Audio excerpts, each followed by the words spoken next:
दोस्तों, आज जो हम अध्याय करने जा रहे हैं उसका नाम है अम्ल, क्षारक एवं लवण। तो चलिए जानते हैं इस वीडियो में हम क्या जानने वाले हैं।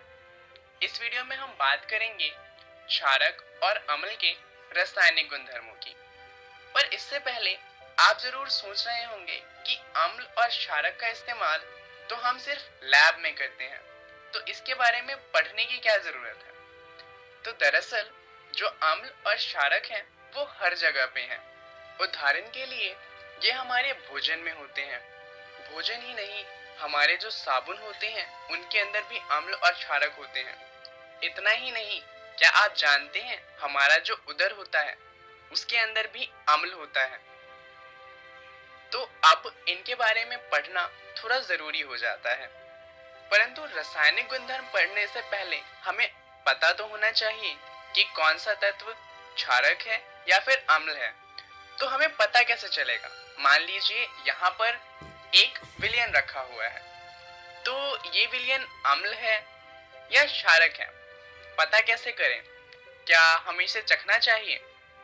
हो सकता है कि ये खतरनाक हो, तो आखिर पता कैसे लगाएंगे कि कोई सा तत्व क्षारक है या फिर अम्ल है। तो ये पता लगाने के दो तरीके हैं कि कोई सा तत्व अम्ल है या क्षारक है। ये दो तरीके क्या है? पहला है स्वाद। इसके बारे में आपने पहले भी पढ़ा है कि अम्लों का स्वाद खट्टा होता है। उदाहरण के लिए अगर हम नींबू की बात करें तो नींबू अम्ल होता है, उसके अंदर सिट्रिक एसिड होता है, इसलिए उसका स्वाद खट्टा होता है। वहीं क्षारकों की बात करें तो वो कड़वा होता है। उदाहरण के लिए कॉफी में क्विनाइन होता है जो कि एक क्षारक है, जिस वजह से कॉफी कड़वी लगती है। परंतु हम हर तत्व को चख के तो नहीं देख सकते, तो ये तरीका उतना इस्तेमाल नहीं किया जाता। इसके बदले हम इस्तेमाल करते हैं सूचकों का। तीन तरीके के सूचक होते हैं जो पता लगाने में मदद करते हैं कि कोई सा तत्व अम्ल है या क्षारक है। पहला है प्राकृतिक सूचक, दूसरा है संश्लेषित सूचक और तीसरा है सूंघने वाला सूचक। चलिए इन तीनों के बारे में थोड़ा विस्तार से जानते हैं। प्राकृतिक सूचक की बात करें तो इसके उदाहरण है लिटमस पेपर। इसके बारे में तो आप जानते ही होंगे, इसके ऊपर आपने कई सारे क्रियाकलाप भी किए होंगे। दूसरा उदाहरण ले तो हल्दी भी प्राकृतिक सूचक में ही आता है। संश्लेषित सूचक की बात करें तो इसके उदाहरण है मिथाइल ऑरेंज और फिनोल्फ्थलीन। ये उतनी आसानी से तो नहीं मिलते, पर अगर आप अपनी केमिस्ट्री लैब में देखें तो ये आपको जरूर मिल जाएंगे। सूंघने वाले सूचक की बात करें तो ये वो सूचक होते हैं जिनका अम्ल और क्षारक के साथ संपर्क में आने पे सुगंध में बदलाव आ जाता है। उदाहरण के लिए प्याज।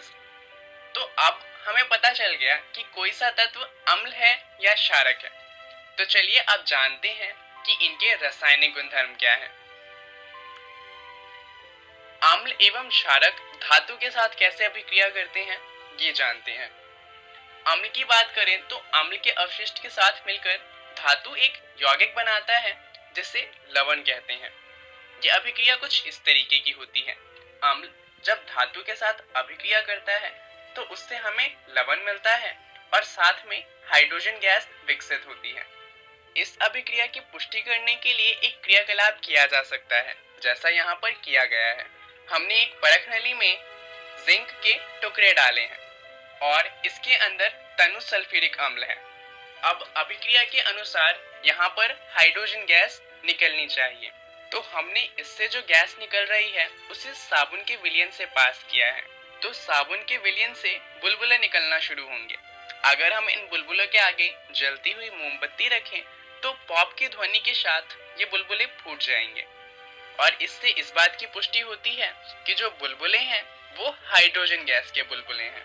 क्षारक भी धातु के साथ ऐसे ही अभिक्रिया करता है। चलिए इसका एक उदाहरण देख लेते हैं।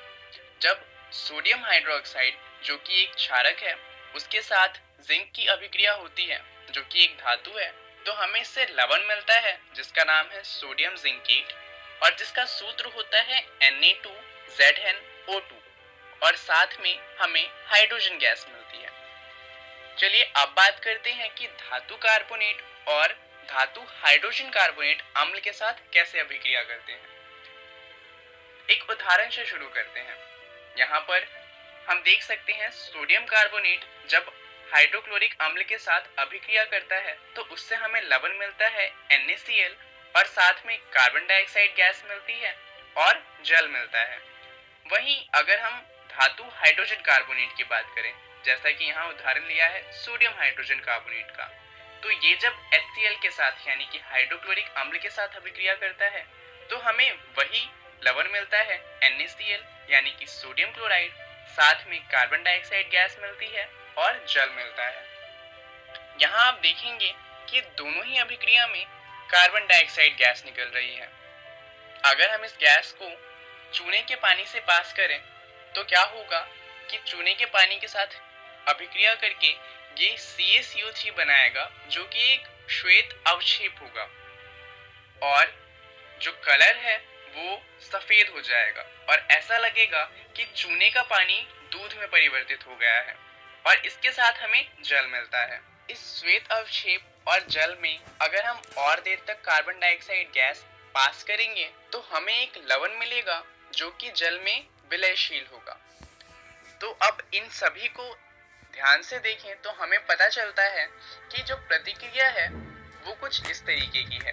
धातु कार्बोनेट या फिर धातु हाइड्रोजन कार्बोनेट जब अम्ल के साथ अभिक्रिया करता है तो हमें मिलता है लवण, साथ में मिलती है कार्बन डाइऑक्साइड गैस और जल। चलिए अब बात करते हैं अम्ल और क्षारक आपस में कैसे अभिक्रिया करते हैं। तो अम्ल द्वारा क्षारक का प्रेक्षित प्रभाव तथा क्षारक द्वारा अम्ल का प्रभाव समाप्त हो जाता है। ये किस तरीके से होता है, चलिए देख लेते हैं। अम्ल और क्षारक जब मिलते हैं तो एक लवण बन जाता है और साथ में जल मिलता है। उदाहरण के लिए अगर हम हाइड्रोक्लोरिक अम्ल और सोडियम हाइड्रोक्साइड की अभिक्रिया करवाएं तो उससे हमें लवण मिलता है NaCl जिसका नाम होता है सोडियम क्लोराइड। ये हमारे घर में जो नमक इस्तेमाल होता है उसी का सूत्र है और साथ में जल मिलता है। यहाँ पर अगर हम HCl और NaOH को देखें तो दोनों ही बहुत खतरनाक हैं। HCl बहुत ही सांद्र अम्ल होता है, वहीं NaOH बहुत ही सांद्र क्षारक होता है। पर अगर हम NaCl और जल की बात करें तो दोनों ही हानि रहित होते हैं। तो इस तरीके से जो उनका प्रेक्षित प्रभाव होता है वो कम हो जाता है और समाप्त हो जाता है। तो चलिए जानते हैं इस वीडियो में हमने क्या सीखा। हमने जाना अम्ल एवं क्षारक के रासायनिक गुणधर्म के बारे में। इसके बारे में और अच्छे से जानने के लिए आप NCERT का अम्ल, क्षारक एवं लवण वाला अध्याय पढ़ लीजिएगा। चलिए जान लेते हैं अगली वीडियो में हम क्या जानने वाले हैं। अगली वीडियो में हम बात करेंगे रासायनिक गुणधर्म के बारे में, जहां हम जानेंगे बचे हुए गुणधर्म अम्ल और क्षारक के, और उसके बाद हम बात करेंगे कि सभी अम्लों एवं क्षारकों में समानताएं क्या क्या हैं। धन्यवाद।